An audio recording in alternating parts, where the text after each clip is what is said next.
Mesdames, Messieurs, bonjour. Bienvenue à l'invité politique. Aujourd'hui, nous recevons M. Haruna Louré. Bonjour. Bonjour, Madame Kaoré. Alors, je n'ai pas fini la présentation parce que je ne sais pas comment vous voudriez qu'on vous appelle. Le révolté, l'honorable député ou simplement un membre de l'Assemblée législative de transition. Je pense que Dr Louré me va très bien. Pourquoi? Parce que bon, c'est ma profession et j'adore ce métier. Je suis révolté par circonstance et membre de l'ALT par circonstance. Mais ce que je garderai définitivement, c'est Dr Louré. Alors, Dr Louré, médecin précisément anesthésiste réanimateur, vous adorez votre métier comme vous le dites, mais quand même, vous avez préféré ranger votre blouse pour aller vous installer confortablement à l'ALT. Ah non, en tant que médecin anesthésiste réanimateur, selon les tests du Burkina Faso, je ne peux ranger ma blouse dans les placards.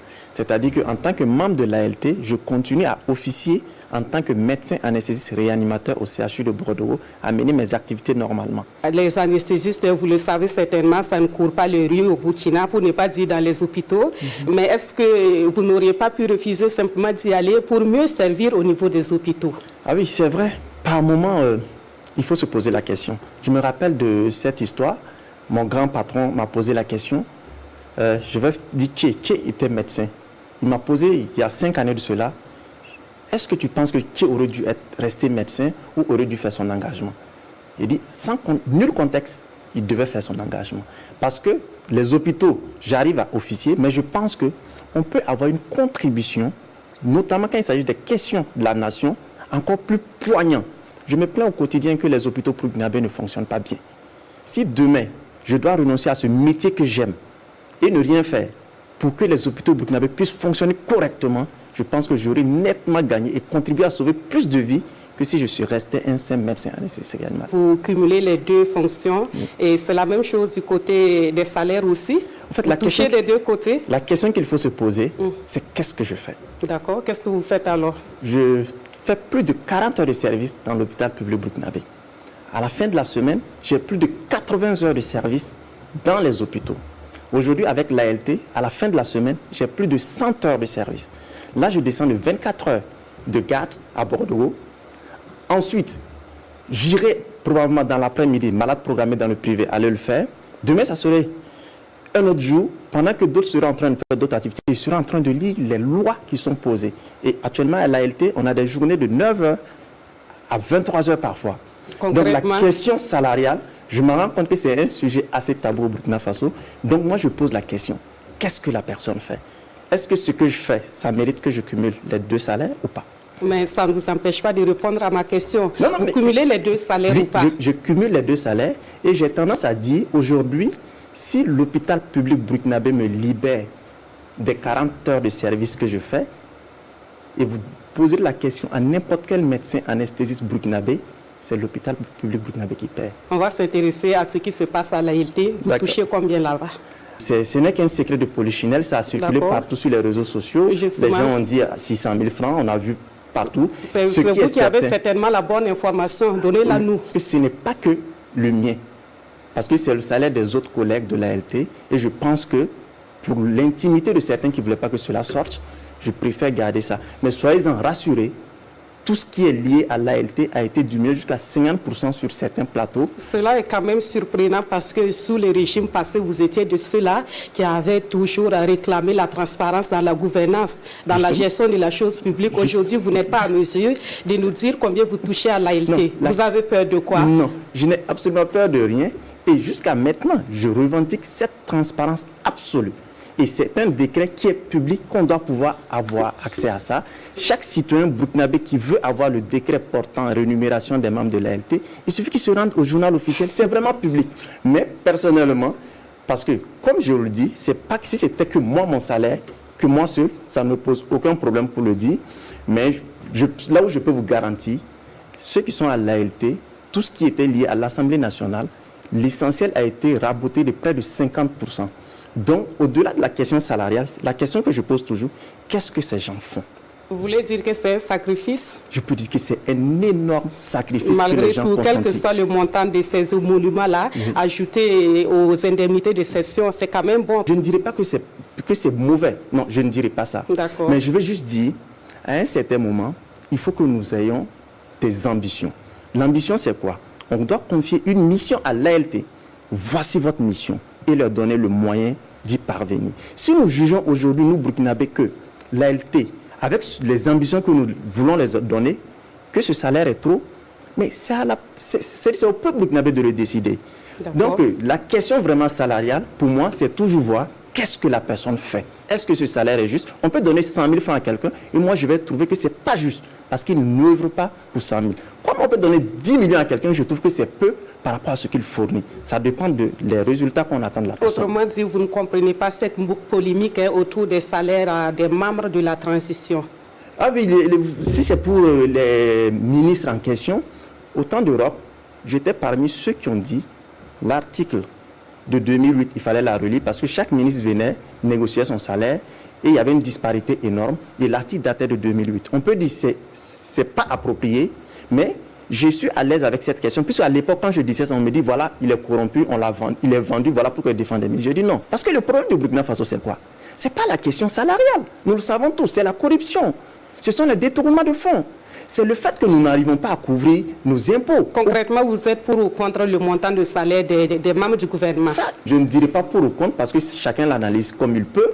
Mais je pense que l'article, le décret de 2008 devait être relu pour que nous puissions statuer sur les choses et mettre les ministres au même pied d'égalité. En tant que représentant du mouvement Les Révoltés à l'ALT, qu'est-ce que les citoyens burkinabés peuvent attendre de M. Louré? Ce qu'on peut attendre de M. Louré, c'est que peu importe les tests de loi qui vont passer, ils vont faire le maximum, ils consulteront le maximum de personnes pour avoir le maximum d'avis sur la question afin de porter les aspirations aussi bien des révoltés que de l'essentiel des citoyens. En ce qui concerne la question du contrôle de l'action gouvernementale, à chaque moment, à chaque fois qu'ils auront l'opportunité d'interpeller, que ce soit publiquement ou discrètement un ministre, ils le feront. Parce que nous pensons qu'il est temps qu'une génération d'hommes et de femmes naissent politiquement, qui portent une conviction sincère. C'est vrai, ça ne serait pas facile. Les gens diront que vous êtes vendu, vous êtes ici. Mais tant que vous portez cette conviction, c'est le plus important pour nous. Vous avez accueilli favorablement la prise de pouvoir par le MPSR avec l'évolution de la situation. Aujourd'hui, quel est le sentiment qui vous anime? Le sentiment qui m'anime, c'est toujours la prudence. Parce que, je le dis, quand on a dit les révoltés, on était révoltés contre quoi? Contre la malgouvernance, contre les détournements, contre le népotisme, contre cette culture de la médiocrité. Aujourd'hui, nous disons, il y a une nouvelle situation qui est là. Il faut que ça aille de l'avant. Il faut que nous luttons contre la corruption. Et je le dis, même à ceux qui ont pris le pouvoir. Si demain, je me rends compte qu'il y a un ministre qui est en train de faire des détournements, il serait le premier dans les rues. Si demain, je me rends compte que non, tous ceux pour lesquels nous avons lutté, on va nous retrouver dans les rues. Parce que nous ne le faisons pas contre, nous le disons tout le temps. Contre un régime, nous le faisons contre un système de la malgouvernance qui fait que le Burkina Faso n'arrive pas à sortir de l'auberge. Un des sujets qui est toujours d'actualité au Burkina, c'est bien la crise sécuritaire. Telle que les choses se présentent, est-ce que vous avez espoir que la transition va atteindre ses objectifs en la matière? Oui, en tant que citoyen burkinabé, je garde espoir. Parce que perdre espoir, c'est-à-dire que c'est me désarmer. Perdre espoir, c'est-à-dire que je ne vais pas me lever le matin en me disant je dois me battre pour que cette crise sécuritaire nous puissions régler la question.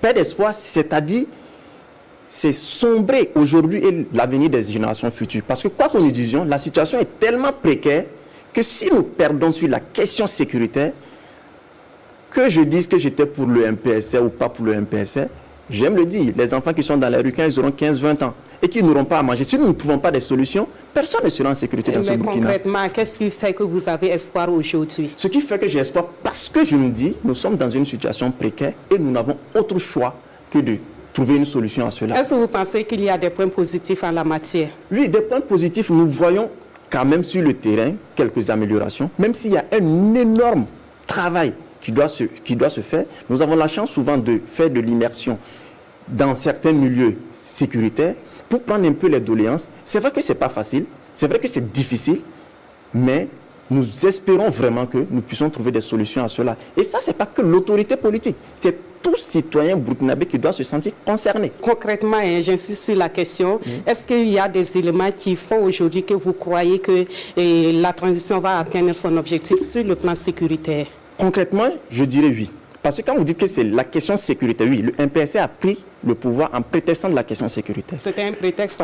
Parce que la question de l'insécurité au Burkina Faso n'est que la résultante de la malgouvernance. Si nous réglons la question de la malgouvernance, d'office, nous réglons une bonne partie de la question de l'insécurité. Parce que nous savons ce qui a entretenu cette insécurité, c'est cette malgouvernance, cette corruption à tous les échelons. Un autre sujet d'actualité très rapidement, la vie chère. Le gouvernement est vraiment préoccupé par la question du prix du pain, alors qu'à côté, il y a d'autres produits véritablement de grande consommation qui ont vu leur prix également augmenter. Et quel commentaire vous en faites? Ça, c'est la question aux membres du gouvernement, mais moi, du constat que je fais en tant que consommateur burkinabé, il y a des prix qui ont flambé et qui n'ont rien à voir. J'ai un voisin gourossi qui dit même le prix de la cuisse du chien a quasiment doublé.